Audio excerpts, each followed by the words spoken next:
지난 주일까지 18주간에 거쳐서 느헤미야서 강해를 마쳤습니다. 지난 주일날은 느헤미야서 강해 마지막 설교를 하면서 이스라엘 백성들에게 허락된 부흥, 그리고 그 개혁을 계속해서 유지해 가려면 그들의 안에서 우리가 하나님의 백성입니다, 하나님의 자녀입니다라고 하는 영적인 정체성을 가져야 된다는 말씀을 드렸습니다. 그러면 그 정체성을 회복하기 위해서는 말씀과 동행하는 삶, 그리고 기도하는 삶이 있어야 된다라는 말씀을 드렸습니다. 예배 드리고 난 다음에 예배를 드리면서 모두 다 아멘 하셨잖아요. 그럼 한 주간 동안 아멘 하고 난 다음에 어떻게 사셨습니까? 기도의 줄을 잡고 사셨나요? 말씀과 동행하는 삶을 사셨나요? 아마 대부분의 사람들이 어쩌면 생활인으로서 일해야 된다라고 하는 자기 일을 위해서는 월요일부터 어제까지 얼마나 열심히 일을 했는지 모르겠습니다. 그러나 정작 중요한 하나님의 말씀과 동행하는 삶은 어쩌면 놓치고 살지 않았을까 싶습니다. 여러분의 마음이 어떤 것인지 다 압니다. 아는 이유가 있습니다. 제가 목요일 날 아침이면 늘 주일 설교를 준비하기 위해서 말씀 앞에 서지 않습니까? 근데 막상 지난주 설교를 다시 한번 생각해 보니까 내가 한 주간 살면서 말씀을 참 많이 놓치고 살았구나 하는 것을 느꼈습니다. 제가 그러한데 여러분의 삶이야 안 봐도 비디오입니다. 사실은 목사도요, 설교를 준비하기 위해서는 성경을 읽습니다. 그런데 내 영혼의 양식으로 주신 약속의 말씀을, 내 영혼을 살찌우고 나를 풍성케 하시기를 원하시는 그 약속의 말씀 앞에 잠잠히 있는 시간은, 조용히 머물러 있는 시간은 그렇게 많지 않은 것 같습니다. 오늘 우리는 이제 느헤미야서 강해를 마치고 난 다음에 그 이유를 이어가면서 말씀과 동행하는 삶을 이어가려면 어떻게 해야 될까? 기도의 줄을 잡고 깊은 우물에서 물을 길어 올리는 그런 신앙생활은 어떻게 해야 될까 하는 그와 관련된 내용으로 하나님 말씀을 나누려고 합니다. 성경에 기록되어 있는 믿음의 선진들이야 우리가 말할 것도 없겠지만은 2000년 교회사 안에서 믿음의 사람 또는 경건하게 살았던 그리스도인들, 교회를 이끌어 오셨던 지도자들, 훌륭한 믿음을 가지고 있던 사람들, 이런 사람들이 가지고 있는 공통점이 있습니다. 그 공통점은 다름이 아닌 균형 잡힌 삶이었습니다. 뭐와 뭐가 균형이 잡혔을까요? 말씀드렸던 것처럼 생활인으로서 살아가는 일과 그리고 하나님의 말씀을 묵상하는 성경 읽기, 이것이 균형이 잡혀 있었습니다. 바쁘니까 성경을 안 읽은 게 아니고 바쁠수록 더 말씀에 집중했고, 쫓기는 일상이 있었지만은 주의 말씀을 놓치지 않기 위해서 믿음으로 살았던 것, 그게 믿음의 사람들이 하나님의 뜻을 이루어드리고 성공하며 수많은 사람들에게 영적인 영향력을 미칠 수 있었던 비결이기도 했습니다. 안타깝게도 저를 포함해서 우리 모두가 조용한 일, 말씀을 묵상하고 주님과 동행하는 시간은 일주일 동안 내내 살면서 거의 해보지도 못하다가 오늘 이렇게 주의 전에 오셨습니다. 그런 의미에서 옆에 사람을 이렇게 위로하고 격려해 주시기 바랍니다. 그래도 괜찮답니다. 시작. 왜 그럴까요? 우리가 이 자리에 온 이유는 깨진 균형을 그래도 다시 한번 회복해보고 싶어서, 무너져버리고 흐트러져버린 신앙생활을 다시 하나님 앞에서 새롭게 해보고 싶어서 그래서 교회에 온 거 아닙니까? 그러니 못했다고 떼끼놈 하지 않으시고 우리 하나님께서는 우리를 괜찮아, 다시 와서 회복하면 돼, 다시 와서 하나님의 기쁨을 쫓아가는 믿음의 사람으로 균형을 잡고 살아가면 돼 하고 우리와 함께 주실 줄로 믿습니다. 그럼에도 불구하고 우리가 꼭 기억해야 될 것이 하나 있습니다. 여러분, 말씀 묵상은 자기 몫이고 스스로 해야 합니다. 대신해 줄 수 있는 게 아닙니다. 목사는 여러분들이 하나님 말씀을 묵상하고 믿음으로 살아갈 수 있도록 도와주는 사람이지, 제가 여러분의 말씀을 대신해 줄 수는 없잖아요. 여러분의 말씀 묵상을 대신해 줄 수는 없습니다.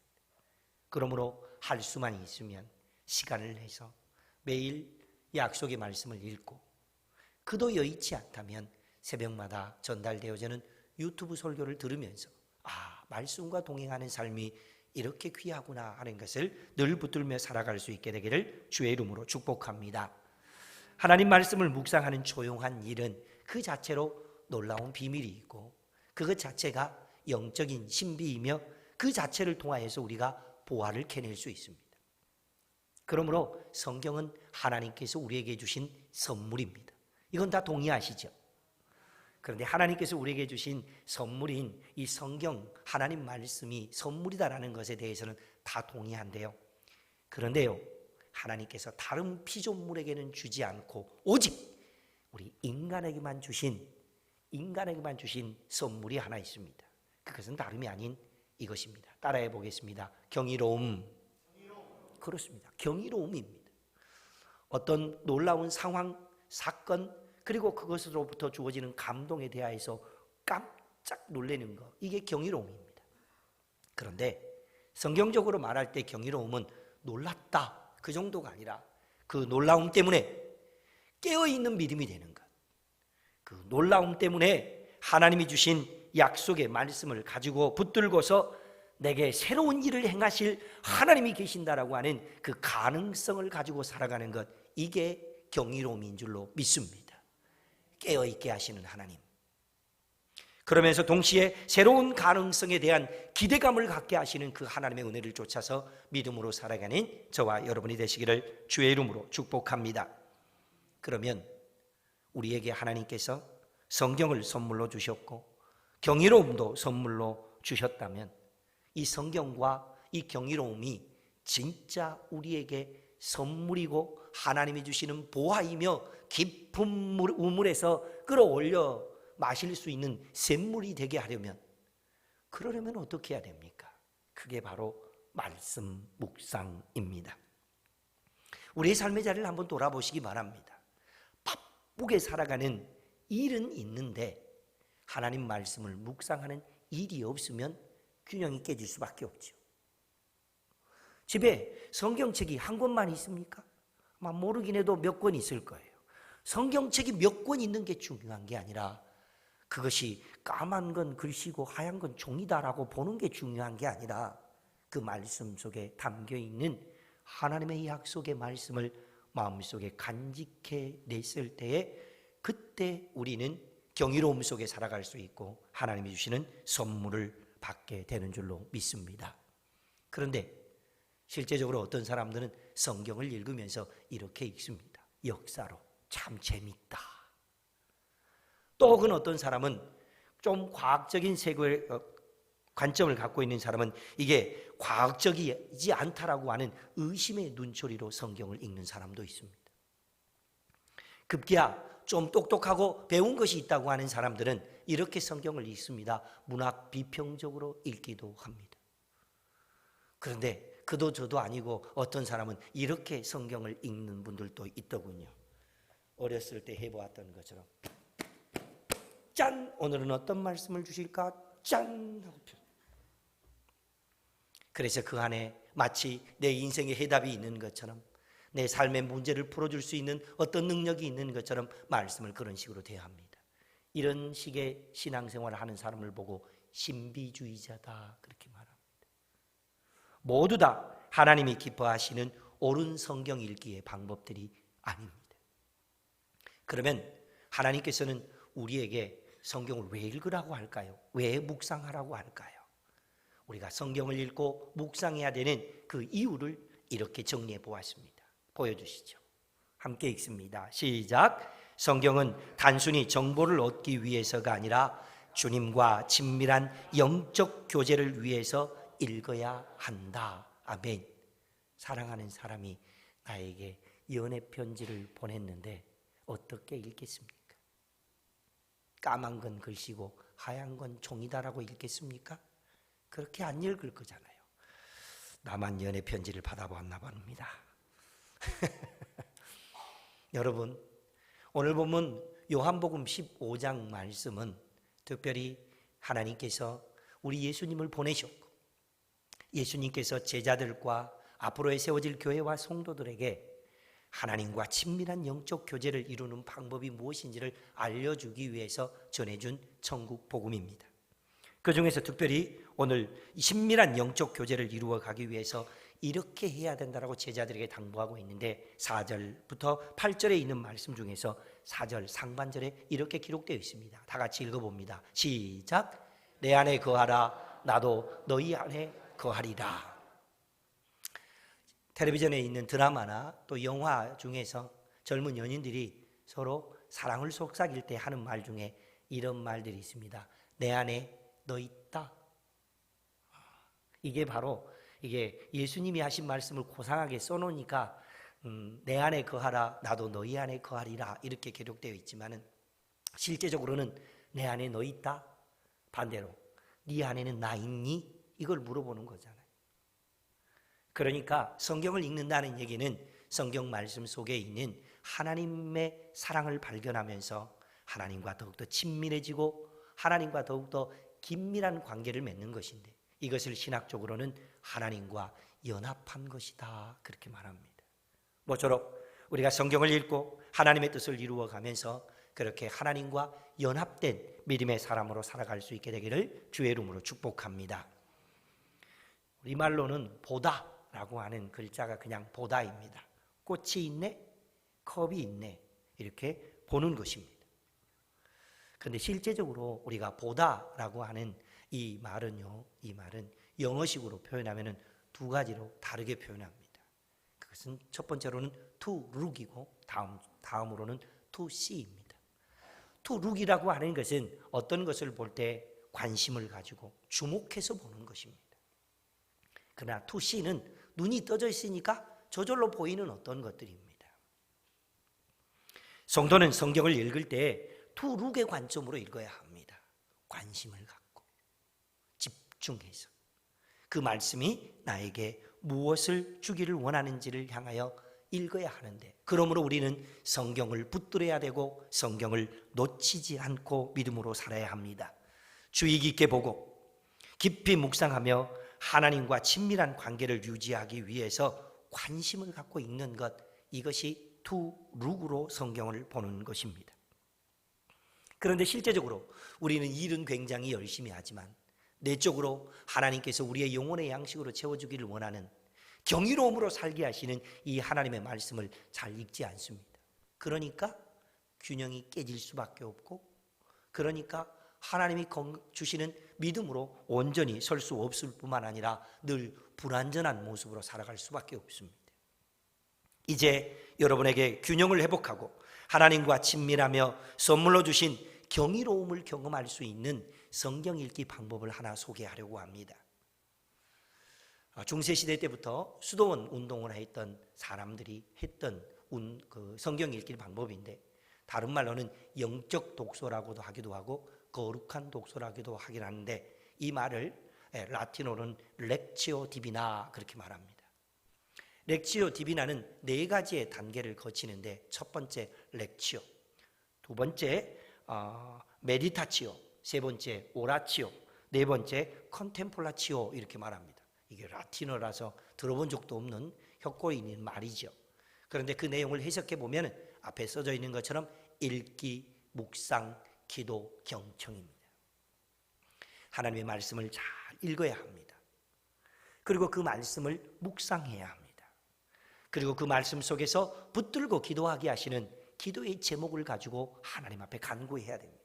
그때 하나님께서는 우리의 영혼 속에 울림으로 말씀하실 때 그 말씀을 듣고 하나님이셨군요 라고 붙들고 믿음으로 살아갈 때 하나님께서 우리와 함께 주실 줄로 믿습니다. 수요 영성 우리 훈련을 할 때에는 참여하신 분들과 이미 한번 해보았던 것입니다. 하나님 말씀을 읽고 또 곱씹어 읽어보고 그리고 그곳에서 말씀하시는 하나님의 음성을 듣기 위해 묵상하고 붙잡고 기도하며 그리고 울림으로 울려주시는 하나님의 음성을 듣고 마음속에 소중히 보호하러 간직하며 살아가는 것, 이것이 렉지오 디비나입니다. 오늘 본문은 7절 8절에서는 그렇게 경이로움을 맛보기 위해서 렉지오 디비나를 하면서 읽고 묵상하고 기도하고 경청하면서 하나님 앞에 머물러 있으면 우리 주님께서 제자들에게 약속하신 두 가지의 약속이 기록되어 있습니다. 7절 말씀, 8절 말씀에 기록되어 있는데요. 7절 이렇게 기록되어 있습니다. 제가 하나님 말씀을 읽겠습니다. 너희가 내 안에 거하고 내 말이 너희 안에 거하면 무엇이든지 원하는 대로 구하라. 그리하면 이루리라. 무슨 약속입니까? 기도 응답에 대한 약속입니다. 내가 몸이 병들었으니까 낫기를 위해서 기도하는 것, 내가 삶에 문제가 있으니까 그것이 풀어지기를 위해서 기도하는 것 당연히 해야죠. 그러나 우리가 해야 할 기도는 아까 우리 간증했던 자훈이가 말했죠. 내 소원을 아뢰는 것이 기도가 아니라 하나님이 베푸신 은혜에 감사하는 게 기도다. 너무 멋있는 표현을 했죠. 그 설교를 누가 했는지는 모르겠습니다. 아무튼 그런 은혜를 마음속에 간직하고 있다고 하잖아요. 그러기 위해서는 우리가 놓치지 말아야 될 것이 있는데 바로 약속의 말씀을 붙들고 기도하는 것입니다. 그때 하나님께서 그 약속을 이루어 주시고 성취하면서 우리에게 기도 응답에 대한 놀라운 은총을 내려주실 줄로 믿습니다. 8절 말씀은 이렇게 기록되어 있습니다. 너희가 열매를 많이 맺으면 내 아버지께서 영광을 받으실 것이요 너희는 내 제자가 되리라. 이 두 번째 약속은 무엇입니까? 제자됨에 대한 약속입니다. 우리가 제자가 된다는 얘기가 무엇입니까? 예수님의 인격을 담는 것, 예수님의 성품을 담는 것, 예수님의 사역을 조차 살아가는 것, 이게 예수님을 닮는 것입니다. 예수님의 인격, 예수님의 성품, 예수님의 사역을 조차 살아가되 이것이 치우치지 않고 균형을 이루어야 됩니다. 사역은 열심히 하는데 예수님의 인격이 전혀 안 나타나면 안 됩니다. 이 일은 정말 열심히 하는데 예수님의 성품이 내 안에서 그리스도의 향기처럼 나타나지 않으면 그것은 다른 사람에게 오히려 좋지 못한 영향력도 미칠 수도 있습니다. 그러므로 우리가 제자가 된다, 예수님을 닮는다, 그것은 예수님의 인격을 담고 성품을 담고 사역을 닮아서 하나님의 뜻을 이루어내야 하는 것입니다. 이 약속의 말씀은 1차적으로는 사랑하는 12 제자들에게 주신 말씀입니다. 그러나 성경을 읽게 될 후대의 모든 독자들과 교회들에게 하나님의 뜻을 이루어드리며 주님이 기뻐하시는 은혜 속에 살기를 원하는 모든 사람들에게 기도 응답을 약속해 주셨고 제자됨에 대한 약속을 허락해 주셨으니 우리 모두가 이렇게 믿음으로 살 수 있게 되기를 주의 이름으로 축복합니다. 그러므로 오늘 우리는 나도 이렇게 결심해보고 이렇게 각오해보면서 경이로움으로 성경을 읽기 위해서 성경을 읽고 묵상하고 약속의 말씀을 붙들고 기도하며 주님께서 우리에게 들려주시는 음성을 듣기 위해 경청하며 믿음으로 살아갈 때에 하나님께서 우리와 함께 해주신다라고 하는 이 놀라운 은혜를 기억하면서 하나님의 법을 쫓아 살아가는 복 있는 믿음의 사람들 되시기를 주의 이름으로 축복합니다. 성경에 있는 인물들이야 말할 것도 없겠지만은 교회사 시대, 2000년 교회사 시대를 살아내면서 성경을 두룩의 관점으로 읽고 그 안에 감춰있는 보화를 캐내면서 그러면서 그 안에서 경이로움을 찾아냈던 하나님의 사람들이 있습니다. 오늘은 그 세 사람을 소개하려고 합니다. 그 첫 번째 사람은 종교개혁을 이루어냈던 마틴 루터입니다. 이 사람의 마음속에 하나님께서 약속의 말씀을 붙들고 있는데 그것은 로마서 1장 16절로 17절 말씀입니다. 오직 의인은 믿음으로 말미암아 살게 되는데 이것은 유대인에게나 헬라인에게나 차별이 없는 하나님의 구원의 은총이다라는 말씀입니다. 종교개혁을 하는 일이 쉬웠을까요? 얼마나 많은 반대가 있었을까요? 얼마나 많은 부딪힘이 있고 걸림돌이 있었을까요? 그럼에도 불구하고 루터는 그 모든 어려움 중에 있을 때 균형 감각이 깨트려질 때도 하나님, 나는 내 균형을 잡기 위해 내가 처음 붙들었던 내게 경이로움으로 주셨던 이 약속의 말씀을 저는 붙들겠습니다. 이 말씀을 놓치지 않겠습니다라고 하나님의 뜻을 이루어드리며 끝까지 믿음의 경주를 하여 하나님의 영광을 높여드렸고 승리하는 믿음의 사람이 되었습니다. 여러분에게 심어주신 약속의 말씀은 무엇입니까? 그 말씀을 붙들 수 있기를 축복합니다. 루트보다 더 앞서서 중세시대 아직 신학이 체계화되지 않았을 때 타락하며 방종하며 살고 있었던 한 사람이 있었는데 그는 어거스틴입니다. 어느 날 길을 가고 있는데 동네 아이들이 자기들끼리 놀면서 집어서 읽어라 집어서 읽어라 라는 노래를 부르면서 놀고 있습니다. 그런데 그 집어서 읽어라라고 하는 그 노래소리가 마치 자기에게는 성경책을 지금 당장 집어서 읽어라 그렇게 들렸던 겁니다. 그래서 집 안으로 들어가서 성경책을 펼쳐서 읽고 두 룩의 관점으로 그 안에 경이로움의 은총이 무엇인지를 찾고 또 찾아서 읽었을 때에 로마서 13장 11절로 14절 말씀을 찾게 되었습니다. 그 말씀 속에서 그의 영혼 속에 깨우침을 주신 하나님의 말씀은 다름 아닌 이것이었습니다. 자다가 깰 때가 되었다 라는 말씀이었습니다. 방탕하게 살았던 그가 이제는 깨어나야 된다. 하나님의 약속과 상관이 없었던 사람 그에게 이제는 깨어나야 된다라고 하는 말씀으로 들었을 때에 그는 그리스도로 옷 입어 하나님의 뜻을 이루어드리면서 수많은 시련과 어려움이 있을 때에도 균형 감각이 깨트려지게 하고 진리의 말씀 속에 살지 못하게 하는 수많은 영적인 장애물들이 있을 때라도 하나님 내게 주신 말씀은 이것이었습니다라고 붙들고 하나님의 귀한 일들을 이루어냈다라고 합니다. 자다가 깰 때가 되었다. 그 약속의 말씀을 읽고 묵상했고 붙잡았고 손에 놓치지 않고 살았기 때문에 그는 위대한 일들을 이루어낼 수 있었습니다. 멀리 스위스나 독일 혹은 멀리 있었던 사람들의 이야기입니다.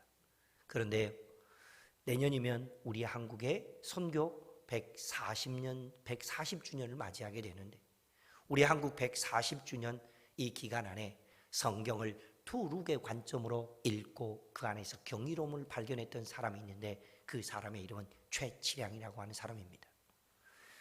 여러분 우리가 국사 시간에 배웠던 내용 중에 대동강을 거슬러 올라왔던 한 배 제너럴 셔머노와 관련된 사건이 뭔지 모르지만 국사책에 분명히 들은 적은 있습니다.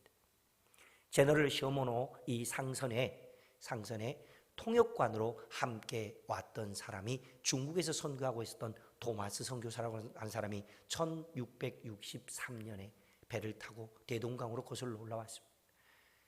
근데 배가 좌초되어서 오도가도 못하고 있을 때 군관들이 그 배에 불화살을 쏘아서 불태워버렸습니다. 타고 있었던 사람들이 살려고 물속에 뛰어들어 헤엄을 쳐 나왔는데 군인들이 나오는 사람들을 그 자리에서 다 칼로 찌르고 창으로 찔러 죽였던 것입니다. 그때 토마스 선교사는 대동강 물을 거슬러 올라와서 평양 땅을 밟아보지도 못하고 그 성경책을 들고 있으면서 자기를 찌르는 그들을 향하여서 성경책을 피를 토하는 심정으로 던졌습니다. 그리고 자기는 죽었습니다. 그런데 그 책이 11살짜리 최치량이라고 하는 사람에게 3권의 쪽복음 성경책이 들려지게 된 겁니다. 이 책을 들고 있으니 이거는 금서다. 이미 먼저 들어왔던 천주교가 박해를 받고 있었던 시대였기 때문에 가지고 있다가는 큰일 날까 싶어서 그 책을 당시에 평양 영문주사 박영식이라고 하는 사람에게 갖다 바쳤습니다. 그런데 당시에 종이가 너무 귀한 시대였던지라 좋은 종이로 한문으로 써져 있는 글씨가 있으니까 낱장으로 쫙쫙 찢어서 그것을 벽에다가 도배지로 다 붙였다고 합니다. 세월이 어느 정도 흘렀을까요? 어린 최치량이 어른이 되었을 때에 이 박영식이라고 하는 사람의 집을 사서 여관으로 이용하게 되었습니다. 30년 정도가 흘렀을 때에 당시에 우리 한국의 선교사로 파송받았던 사무엘 마펫 선교사가 그 집에 머물게 된 겁니다.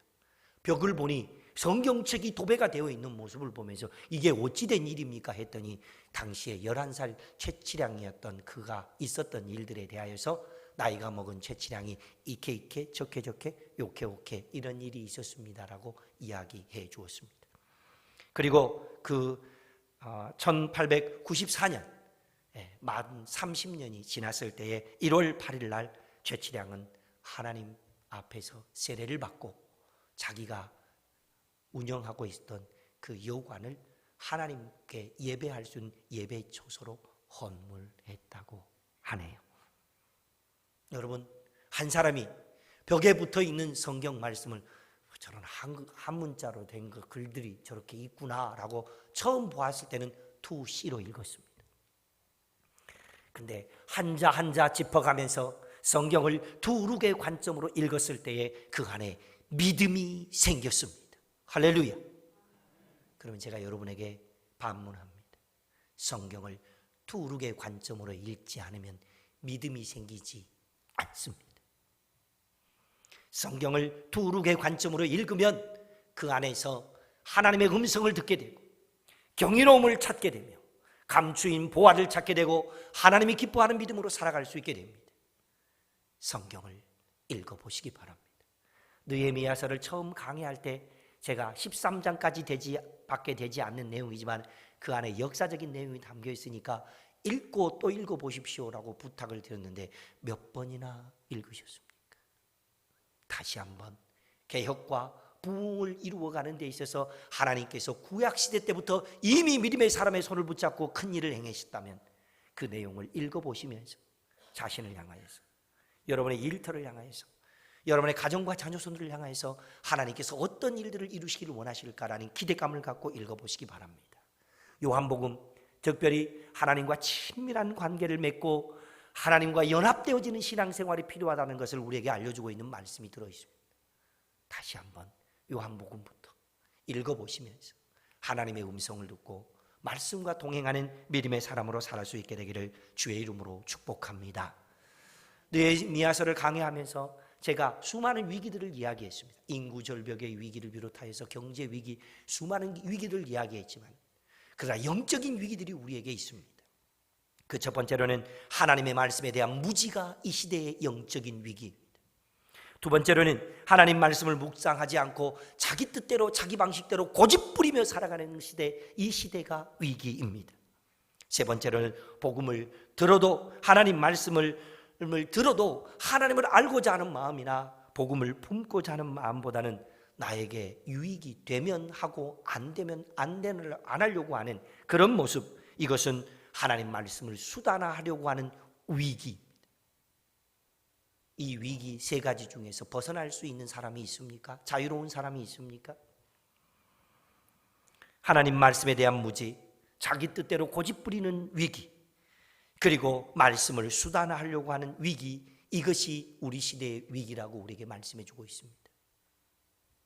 하나님께서는요, 오늘도 우리에게 경이로움을 통하여서 놀라운 은혜를 깨닫게 해주시려고 하시는데, 우리가 신앙생활하면서 하나님의 뜻을 이루어지지 못하게 하는 장벽과 장애물이 되는 요소들이 몇 가지가 있습니다. 그 첫 번째로는요, 말씀을 읽고 묵상하게 하는 일을 방해하는 일이 있습니다. 두 번째로는 주님과 동행하는 일을 방해합니다. 세 번째로는 주님과 깊은 사귐과 교제를 방해합니다. 말씀을 묵상하는 것을 방해하고 주님과 동행하는 것을 방해하고 주님과 친밀한 교제와 관계를 맺는 것을 방해하는 이 모든 것들은 다 영적인 장벽들입니다. 어떻게 해야 될까요?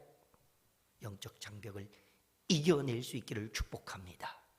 그러기 위해서 우리에게 필요한 것은 하나님 말씀을 읽고 묵상하고 붙들고 기도하고 그 안에서 하나님의 음성을 듣고 주의 법을 이루어지며 살아가는 기름을 놓치지 않는 저와 여러분이 되시기를 주의 이름으로 축복합니다. 그런 믿음으로 살았을 때에 우리 하나님께서 약속해 주셨습니다. 기도 응답에 대한 약속, 제자됨에 대한 약속. 이 약속이 저의 것이 되고 여러분의 것이 되고 여러분 자녀손들의 것이 되고 우리 교회의 것이 되기를 주의 이름으로 축복합니다.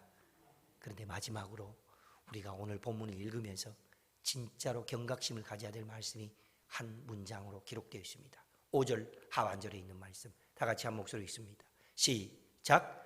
나를 떠나서는 너희가 아무것도 할 수 없습니다.